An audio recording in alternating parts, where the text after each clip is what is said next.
बच्चों, memorandum of association के 2 clauses हमने पढ़ लिए थे, name clause and situation clause. आज हम नेक्स्ट पढ़ेंगे ऑब्जेक्ट क्लॉज। ऑब्जेक्ट क्लॉज क्या बताता है? State the objectives for which company is to be incorporated. Object clause क्या बताता है? कंपनी के ऑब्जेक्ट बताता है, कंपनी के एम्स बताता है कि किस ऑब्जेक्ट के लिए जो कंपनी इनकॉर्पोरेट की गई है। तो कोई भी कंपनी अपने ऑब्जेक्ट्स के बाहर जाकर कोई भी एक्टिविटी नहीं कर सकती। अगर कोई कंपनी अपने ऑब्जेक्ट्स के बाहर जाकर कोई भी एक्टिविटी करती है तो वो जो एक्टिविटी की जाएगी वो वॉइड होगी। बेशक उस एक्टिविटी को मेंबर्स की कंसेंट से किया गया है तो भी वो वॉइड होगी। तो इसी रिगार्डिंग ये केस दे रखा है, Ashbury Railway Carriage and Iron Company versus Riche. तो इस कंपनी के मेमोरेंडम ऑफ एसोसिएशन में इस कंपनी का जो ऑब्जेक्ट था वो क्या था? रेल के डिब्बे बनाने का और उन डिब्बों को सेल करने का। तो इस कंपनी का जो ऑब्जेक्ट था वो क्या था? अभी कंपनी क्या करेगी? रेल के डिब्बे बनाएगी और उसको सेल करेगी। तो इस कंपनी के बोर्ड ऑफ डायरेक्टर ने क्या किया? एक स्पेशल रिजोल्यूशन पास किया और उस रिजोल्यूशन में मतलब जो बोर्ड ऑफ डायरेक्टर्स थे उसके अकॉर्डिंग उन्होंने क्या किया? एक कॉन्ट्रैक्ट किया रेल मार्ग बनाने का। तो इस तरह से बोर्ड ऑफ डायरेक्टर ने रिजोल्यूशन पास करके रेल मार्ग बनाने का जो कॉन्ट्रैक्ट किया था वो वॉइड था, क्योंकि इस कंपनी का जो ऑब्जेक्ट था वो सिर्फ क्या था? रेल के डिब्बे बनाना और उसको सेल करना। बट बोर्ड ऑफ डायरेक्टर के द्वारा जो रेल मार्ग बनाने का कॉन्ट्रैक्ट किया गया था स्पेशल रिजोल्यूशन पास करके, वो कंपनी के ऑब्जेक्ट के अनुसार नहीं था। तो उस कॉन्ट्रैक्ट को जो था वॉइड कॉन्ट्रैक्ट कहा गया। बेशक उस कॉन्ट्रैक्ट को करने के लिए उसके मेंबर्स की जो एग्रीमेंट थी वो ले ली गई थी। तो कहने का मतलब है, अगर कोई भी कंपनी जब उस कंपनी के बोर्ड ऑफ डायरेक्टर कंपनी के ऑब्जेक्ट्स के बाहर जाकर कोई भी एक्टिविटी करते हैं या कोई भी कॉन्ट्रैक्ट करते हैं तो वो जो कॉन्ट्रैक्ट होगा वो वॉइड होगा। कि कंपनी जो भी एक्टिविटी की जाएगी, जो भी कॉन्ट्रैक्ट की जाएंगे वो कंपनी के ऑब्जेक्ट के अनुसार होने चाहिए जो कंपनी के मेमोरेंडम ऑफ एसोसिएशन में दिए गए हैं। तो अगर कोई भी एक्टिविटी या कोई भी कॉन्ट्रैक्ट कंपनी के ऑब्जेक्ट के बाहर जाकर किया जाता है तो वो क्या होगा? वॉइड होगा। इसी तरह से ऑब्जेक्ट मस्ट नॉट बी, ये क्या कहते हैं? कंपनी के ऑब्जेक्ट इलीगल नहीं होने चाहिए, इमोरल नहीं होना चाहिए, पब्लिक पॉलिसी के अगेंस्ट नहीं होने चाहिए। इसके अलावा ऑब्जेक्ट इस तरह के नहीं होने चाहिए जो कंपनीज एक्ट के जो प्रोविजंस हैं उनका उल्लंघन करें। तो मेन जो है 2 पर्पस हैं जिनके लिए जो मतलब ऑब्जेक्ट क्लॉज जो है वो सर्व करता है। वो 2 पर्पस कौन से हैं? To inform its members how it will use the investors capital in its business. तो इससे मेंबर्स को क्या पता चलता है कि मेंबर्स के द्वारा जो कैपिटल कंपनी में कंट्रीब्यूट की गई है उस कैपिटल को किन उद्देश्यों के लिए यूज़ किया जाएगा, किस पर्पस के लिए यूज़ किया जाएगा और कैसे यूज़ किया जाएगा। तो ऑब्जेक्ट क्लॉज मेंबर्स को क्या बताता है कि मेंबर्स के द्वारा जो कैपिटल दी गई है वो किस लिए यूज़ की जाएगी और कैसे यूज़ की जाएगी। इसके अलावा सेकंड क्या कहता है? To inform its creditors and members of public dealing with company about rights of the company. ये क्या बताता है? क्रेडिटर्स को और जो मेंबर्स हैं भी मतलब कंपनी के क्या क्या राइट्स हैं, कंपनी के क्या क्या पावर्स हैं, कंपनी के जो है काम करने की जो लिमिट्स हैं वो क्या हैं। तो इस तरह से जो क्रेडिटर्स हैं उनको पता है भी कंपनी जो एक्टिविटी करेगी, जो भी मतलब उनके द्वारा एक्टिविटी की जाएगी वो इन लिमिट से बाहर नहीं जाएगी। तो इन 2 पर्पसेस को जो है ऑब्जेक्ट क्लॉज जो है सर्व करता है।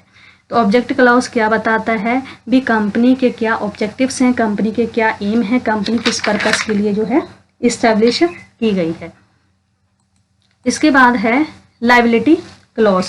तो लायबिलिटी क्लॉज क्या बताता है? This clause defines the liability of member of company. Company के मेंबर्स की क्या डिफाइन करता है? लायबिलिटी डिफाइन करता है। तो in case of limited liability company, अगर लिमिटेड लायबिलिटी कंपनी है तो उसकी जो लायबिलिटी है, उन मेंबर्स की जो लायबिलिटी है वो लिमिटेड बाय शेयर्स है या फिर लिमिटेड बाय गारंटी है। तो ये मेंशन करना इस क्लॉज में भी जो मेंबर्स की जो लायबिलिटी है वो लिमिटेड है या अनलिमिटेड है। तो लिमिटेड लायबिलिटी के केस में भी जो लायबिलिटी है वो लिमिटेड बाय शेयर्स है या फिर लिमिटेड बाय गारंटी है।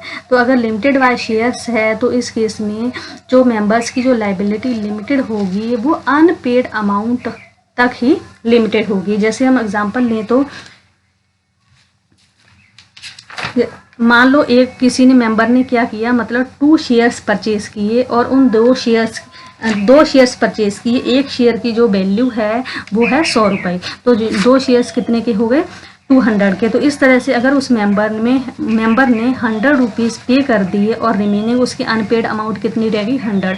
तो इस केस में अगर कंपनी जो है अगर वो लिक्विडेट होती है, अगर वो वाइंड अप होती है, तो वो कंपनी उस मेंबर से 100 रुपीज़ ही मांग सकती है, मतलब अनपेड अमाउंट तक ही मांग सकती है, इससे ज़्यादा वो उसे डिमांड नहीं कर सकती। तो जब मेंबर्स की जो लाइबिलिटी होती है वो लिमिटेड बाय शेयर्स होती है, तो कंपनी जब लिक्विडेट होती है, जब वाइंड अप होती है, तो उस केस में उन मेंबर से वो अनपेड अमाउंट तक ही डिमांड कर सकती है, इससे ज़्यादा वो उससे नहीं मांग सकती। इसके अलावा सेकंड है, अगर जो है लाइबिलिटी जो है लिमिटेड बाय गारंटी है, तो मेंबर ने जितनी अमाउंट की गारंटी दी थी कंपनी लिक्विडेशन के टाइम, उस मेंबर से उतनी अमाउंट ही मतलब मांग सकती है, इससे ज़्यादा नहीं मांग सकती। मान लो मैंने क्या किया, मतलब भी अगर कंपनी लिक्विडेट होती है तो उस टाइम पर मैं 50,000 रुपये की जो गारंटी है वो देती हुई 50,000 रुपये पे करूँगी, तो कंपनी जो है मुझसे सिर्फ 50,000 रुपये जो है मांग सकती है, इससे ज़्यादा वो नहीं मांग सकती। तो इस तरह से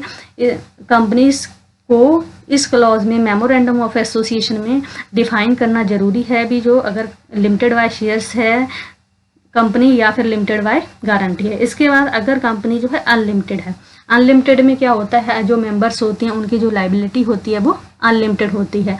अगर कंपनी को मतलब लॉस होता है तो इस केस में वो जो है उनकी जो लाइबिलिटी होती है वो अनलिमिटेड होती है, वो पर्सनली लाइबल होते हैं। इसके अलावा कंपनीज, इस तरह की कंपनीज जो under section 8 of companies act 2013 में आती हैं, तो इस सेक्शन में कौन सी कंपनीज आती हैं, सेक्शन 8 ऑफ कंपनीज एक्ट 2013 में वो कंपनीज जिनका पर्पस क्या था, साइंस एंड टेक्नोलॉजी को प्रमोट करना था, कल्चर एंड रिलीजन को प्रमोट करना था। तो बेशक इन कंपनीज को जो है अपने नाम में लिमिटेड वर्ड को न लगाने की छूट प्राप्त है, बट फिर भी इन कंपनीज को अपने जो मेमोरेंडम ऑफ एसोसिएशन में भी इन कंपनीज की जो लाइबिलिटी है वो लिमिटेड है, इसको मेंशन करना जरूरी है। इसी तरह से conversion of limited liability to unlimited liability भी, ये वाली मतलब इंफॉर्मेशन मेमोरेंडम ऑफ एसोसिएशन में जरूरी है भी, किन सिचुएशंस में जो है लिमिटेड लाइबिलिटी को अनलिमिटेड लाइबिलिटी में कन्वर्ट किया जाता है। तो ये क्या कहता है, अगर किसी पब्लिक कंपनी में जो मेंबर्स की जो संख्या है, मिनिमम नंबर ऑफ मेंबर्स की जो संख्या है, अगर वो बिलो 7 रह जाती है, और इसी तरह से अगर प्राइवेट कंपनी है तो उसमें मेंबर्स की जो संख्या है वो बिलो 2 रह जाती है, और फिर भी ये जो दोनों कंपनीज हैं, अगर पब्लिक या फिर प्राइवेट 6 महीने से ज़्यादा टाइम तक जो है बिजनेस चलाती रहती हैं, तो इस केस में अगर इन कंपनीज को कोई लॉस होता है तो जो मेंबर्स बिलो मिनिमम लिमिट जो मेंबर्स रहे हैं वो उनकी जो लाइबिलिटी होगी वो अनलिमिटेड हो जाएगी। तो इस तरह से मेमोरेंडम ऑफ एसोसिएशन में लाइबिलिटी मेंबर्स की क्या है उसको डिफाइन करना जरूरी है। तो लाइबिलिटी क्लॉज क्या बताता है, मेंबर्स की जो लाइबिलिटी है उसके बारे में बताता है। इसके बाद है कैपिटल क्लॉज। कैपिटल क्लॉज क्या बताता है, अमाउंट ऑफ शेयर कैपिटल बताता है भी, मतलब कंपनी जब रजिस्टर्ड की गई थी तो उसकी जो अमाउंट ऑफ शेयर कैपिटल थी वो कितनी थी, नॉमिनल और अथोराइज जो शेयर कैपिटल थी वो कितनी थी। इसके अलावा किस टाइप के शेयर्स थे, इक्विटी शेयर्स थे या फिर प्रेफरेंस शेयर्स थे। तो कैपिटल क्लॉज क्या बताता है, about nominal and authorised capital बताता है भी, अथोराइज्ड एंड नॉमिनल कैपिटल की जो अमाउंट थी रजिस्ट्रेशन के टाइम वो कितनी थी। इसके अलावा काइंड्स ऑफ शेयर्स, किस टाइप के जो शेयर्स थे, इक्विटी शेयर्स या फिर प्रेफरेंस शेयर। इसके बाद लास्ट जो क्लॉज है वो है एसोसिएशन क्लॉज, या इसको सब्सक्रिप्शन क्लॉज भी कहा जाता है। तो एसोसिएशन या सब्सक्रिप्शन क्लॉज क्या बताता है भी, जो भी सब्सक्राइबर मेमोरेंडम ऑफ एसोसिएशन को सब्सक्राइब करते हैं तो वो अपनी बिलिंग्स देते हैं कि वो कंपनी को एसोसिएट कर रहे हैं या फिर कंपनी को फॉर्म कर रहे हैं। तो वो कंपनी को कैसे बताएंगे भी वो कंपनी को एसोसिएट कर रहे हैं या कंपनी को फॉर्म कर रहे हैं। तो वो क्या करेंगे, सभी सब्सक्राइबर कंपनी के जो है मेमोरेंडम ऑफ एसोसिएशन पर साइन करेंगे in presence of one witness. तो वो एक विटनेस की प्रेजेंस में जो सब्सक्राइबर हैं जो कंपनी को फॉर्म कर रहे हैं या एसोसिएट कर रहे हैं, वो वन विटनेस की प्रेजेंस में उस मेमोरेंडम ऑफ एसोसिएशन को साइन करेंगे और वो जो विटनेस है वो उन सब्सक्राइबर के साइंस को अटेस्ट करेगा। तो ये सारी जो इंफॉर्मेशन आती है वो किस में आती है, एसोसिएशन क्लॉज या फिर सब्सक्रिप्शन क्लॉज।